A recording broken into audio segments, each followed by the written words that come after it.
প্রথম প্রশ্ন, বায়ু চেপে রেখে নামাজ পড়লে কি নামাজ হবে? দ্বিতীয় প্রশ্ন, কোন স্বপ্নগুলো কোন বিপদের লক্ষণ? তৃতীয় প্রশ্ন, ইচ্ছাকৃত বা ভুলে স্ত্রীর দুধ পান করলে কি হয়? তালাক হয়ে যাবে? আসসালামু আলাইকুম ওয়া রাহমাতুল্লাহি ওয়া বারাকাতুহু। আলহামদুলিল্লাহি ওয়াহদা ওয়াসসালাতু ওয়াসসালামু আলা মান লা নাবিয়্যা বা'দা। প্রিয় দর্শক, অত্যন্ত গুরুত্বপূর্ণ অনেক প্রশ্ন আমরা আপনাদের কাছ থেকে পেয়েছি। আজকের এই ভিডিওতে তন্মধ্য থেকে উল্লিখিত নির্বাচিত গুরুত্বপূর্ণ 3টি প্রশ্নের জবাব নিয়ে বিস্তারিত আলোচনা করবে ইনশাআল্লাহ। সুতরাং মনোযোগ সহকারে ভিডিওটি শেষ পর্যন্ত দেখবেন। আর আপনার কোনো প্রশ্ন থাকলে অবশ্যই কমেন্টে লিখে যাবেন, আমরা পরবর্তী ভিডিওতে জবাব দেবো ইনশাআল্লাহ। আর আমাদের সাথে সরাসরি যোগাযোগ করতে, প্রশ্ন করতে, আরও অসংখ্য মাসআলা মাসাইল জানতে আমাদের ওয়েবসাইট, অন্যান্য চ্যানেলগুলো, ফেসবুক পেজগুলো ভিজিট করতে পারেন, যার লিঙ্ক নিচে ডেসক্রিপশনে দেওয়া আছে। তো প্রিয় দর্শক, কথা না বাড়িয়ে আমরা মূল প্রশ্নের জবাবে চলে যাব। একটি প্রশ্ন ছিল যে ইচ্ছাকৃত বা ভুলে স্ত্রীর দুধ পান করলে কি হয়? তালাক হয়ে যাবে? দেখুন, প্রথম কথা হলো, যে কোনো মানুষের দুধ পানের সর্বোচ্চ সময়সীমা হলো 2.5 বছর। 2.5 বছরের পরে যে কোনো মানুষের জন্য, যে কোনো মানুষের দুগ্ধ পান করা সম্পূর্ণরূপে হারাম। সুতরাং কোনো ব্যক্তি যদি স্ত্রীর দুধ ইচ্ছাকৃত পান করে তাহলে সে অবশ্যই গুনাহ করলো এবং এটি একটি হারাম কাজ করলো। এখন তালাক হবে কিনা? দেখুন, সাধারণত 2.5 বছরের আগে যদি কেউ কারো দুধ পান করে বা 2 বছর 2.5 বছরের শিশু দুধ পান করলে, তাহলে এর মাধ্যমে মানুষের মধ্যে জুজইয়াত, অর্থাৎ একজন আরেকজনের অংশ হয়ে যায়, জুজইয়াত সাব্যস্ত হয় এবং একজন আরেকজনের অংশ হয়ে হারাম হয়ে যায়। সুতরাং কোনো বাচ্চা যদি কোনো নারীর দুধ পান করে, তাহলে ওই বাচ্চার জন্য ওই নারী এবং তার ঊর্ধ্বতন অধস্তন যারা আছে তারা হারাম হয়ে যায়, যাকে দুধ মা বা দুধ সন্তান বলা হয়। সুতরাং কোনো স্বামী যদি এত ছোট হয়, 2 বছর 2.5 বছর বয়সের হয় এবং স্ত্রীর দুধ যদি সেই অবস্থায় পান করে, তাহলে তাদের মাঝে সম্পর্ক হারাম হয়ে যাবে এবং তখন দুধ পান করাটা তো জায়েজ হবে। কিন্তু কোনো স্বামী যদি 2.5 বছরের বেশি হয় অথবা বড় হয় এবং সে যদি ইচ্ছাকৃত স্ত্রীর দুধ পান করে, তাহলে এর মাধ্যমে কাজটা হারাম হবে ঠিকই, কিন্তু এর মাধ্যমে একজন আরেকজনের উপর হারাম হবে না, বা সেই জুজইয়াত অংশের যে সম্পর্ক যার কারণে হারাম হয় একজন আরেকজনের উপর, সেটা এখানে পাওয়া যায় না। এজন্য স্বামী স্ত্রী সম্পর্ক হারাম হবে না, কিন্তু কাজটা হারাম। আর অনিচ্ছাকৃত যদি দুধ পেটে চলে যায় তাহলে গুনাহ হবে না এবং সম্পর্ক তো হারাম হবেই না। তবে লক্ষ্য রাখতে হবে স্ত্রীর দুধ যেন কোনো ক্রমেই স্বামীর পেটে চলে না যায়। এরপরে প্রশ্ন ছিল যে কোন স্বপ্ন কোন বিপদের লক্ষণ?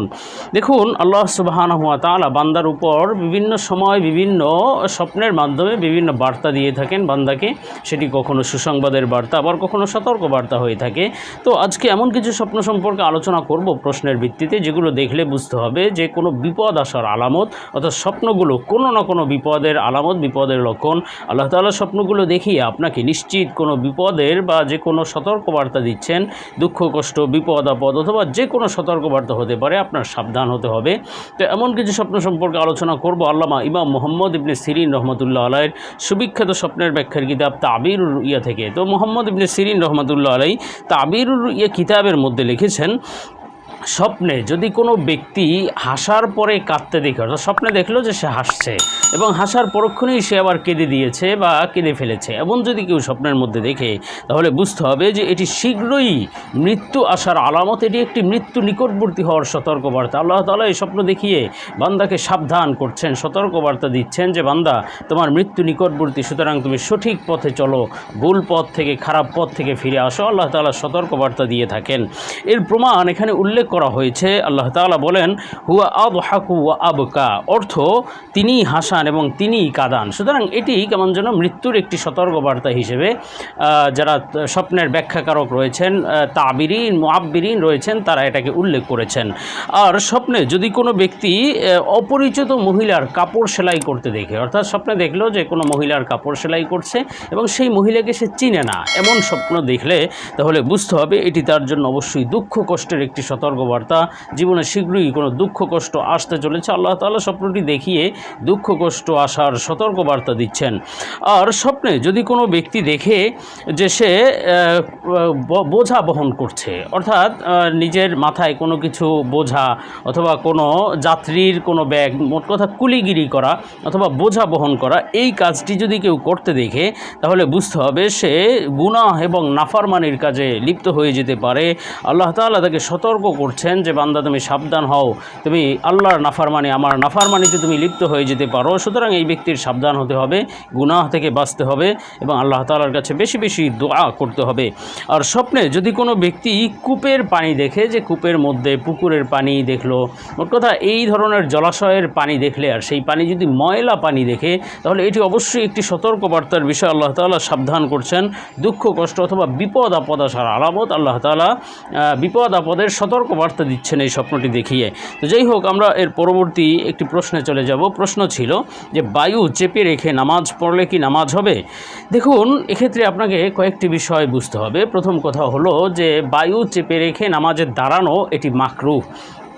কেননা আল্লাহ তাআলার সামনে আপনি দাঁড়াচ্ছেন, সুতরাং সম্পূর্ণ মনোনিবেশ যেন আল্লাহ তাআলার সাথে সামনে থাকে এবং আল্লাহ তাআলার সেই বন্দিগির ভিতরে থাকে, আল্লাহ তাআলার গোলামির ভিতরে থাকে। এজন্য অন্য কোনো কিছু, অন্য কোনো পেরেশানি নিয়ে আপনার বায়ুর চাপ, বায়ুর বেগ অথবা প্রস্রাব পায়খানার বেগ, এগুলো নিয়েও নামাজ পড়া মাকরুহ। এমনকি বেশি ক্ষুধা থাকলে ওই ক্ষুধা নিয়েও নামাজ পড়া মাকরুহ। আগে খাবে, তারপরে নামাজে দাঁড়াবে। তো সুতরাং বায়ুর বেগ নিয়ে, প্রস্রাব পায়খানার বেগ নিয়ে নামাজে দাঁড়াবে না, বরং পরিপূর্ণ ফ্রেশ হয়ে উজু ইস্তেঞ্জা করে তারপরে নামাজে দাঁড়াবে। এরপরে যদি নামাজে ফ্রেশ হয়েই দাঁড়ায়, এরপরে নামাজের মধ্যে বায়ুর বেগ এসেছে, তাহলে এক্ষেত্রে আপনাকে দুটি বিষয় লক্ষ্য রাখতে হবে। প্রথমত বায়ুর বেগ কত বেশি। যদি এমন হয় যে বায়ুর বেগের কারণে, বায়ুর চাপের কারণে আপনার নামাজের মধ্যে নামাজের মনোনিবেশ নষ্ট হচ্ছে, অথবা আপনি নামাজ পড়তে পারছেন না, প্রচুর কষ্ট হচ্ছে, আপনাকে জোর করে চেপে ধরে রাখতে হচ্ছে, যার কারণে আপনার নামাজে মনোযোগ নেই, এমন যদি হয় তাহলে আপনার জন্য বৈধ রয়েছে এবং এটাই উচিত যে আপনি তৎক্ষণাৎ নামাজ ছেড়ে দিবেন। নামাজ ছেড়ে দিয়ে আপনি আপনার বায়ুর কাজ সেরে তারপরে পুনরায় অজু করে এসে পুনরায় নামাজে দাঁড়াবেন। এটি আপনার জন্য উত্তম হবে এবং ওই চাপ নিয়ে নামাজ কন্টিনিউ করা এটি মাকরুহ হবে।